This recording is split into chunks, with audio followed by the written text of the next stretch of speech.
पितृपक्ष पर अपने वंशजों के पास आते हैं पूर्वज। पुराणों के अनुसार पितृपक्ष के दौरान परलोक गए पूर्वजों को पृथ्वी पर अपने परिवार के लोगों से मिलने का अवसर मिलता है और वह पिंडदान, अन्न एवं जल ग्रहण करने की इच्छा से अपनी संतानों के पास रहने आते हैं। इन दिनों मिले अन्न जल से पितरों को बल मिलता है और इसी से वे परलोक के अपने सफ़र को तय कर पाते हैं। इन्हीं अन्न जल की शक्ति से वे अपने परिवार के सदस्यों का कल्याण कर पाते हैं। यदि उनका श्राद्ध नहीं किया जाता है तो वे कुपित होकर अपने वंशजों को श्राप देकर वापस लौट जाते हैं।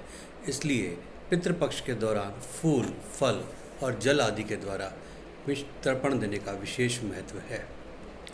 श्राद्ध पक्ष की ये अवधि अपने पितरों से आशीर्वाद प्राप्त करने का विशेष अवसर माना जाता है। अपने पूर्वजों के लिए श्रद्धापूर्वक किया गया अर्पण श्राद्ध कहलाता है। इस समय पितरों से प्राप्त आशीर्वाद से घर में सुख समृद्धि बढ़ती है। जीवन में माता पिता हो या गुरु, सबका सम्मानित स्थान होता है। मृत्यु के बाद भी उनका सम्मान बना रहे, जिसके लिए इस अवधि को रखा गया है। जीवन काल में इनके द्वारा किए गए कार्यों के लिए हमेशा उनका धन्यवाद करना चाहिए, ग्रेटिट्यूड देना चाहिए। इस दौरान पितरों को प्रसन्न करने के लिए अनेक प्रकार की सामग्री, उनकी पसंद की मिठाइयों के माध्यम से उनको प्रसन्न किया जाता है। पिंड का अर्थ किसी वस्तु का वृत्ताकार रूप होता है। भोजन के अंश को पिंड का रूप देते हैं और पितरों को आमंत्रित करते हैं। श्राद्ध जैसे कर्मों से मृत्यु के बाद भी परिजनों का सम्मान किया जाता है, इसलिए इसे बहुत पवित्र अवधि माना गया है। इसमें किए गए दान पुण्य उपायों से पितृदोष भी दूर होते हैं।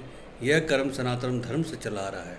इस पूजा को विष्णु पूजा भी कहा गया है एवं इसके माध्यम से ब्रह्मा जी से लेकर समस्त देव समाज को भी प्रसन्न किया जाता है। सवाल लोगों के मन में यह आता है कि हमारे अर्पण से पितरों तक भोजन कैसे पहुंचता है। इस विषय में एक कथा का वर्णन है, जिसके बारे में हम कल जानेंगे। नमस्कार।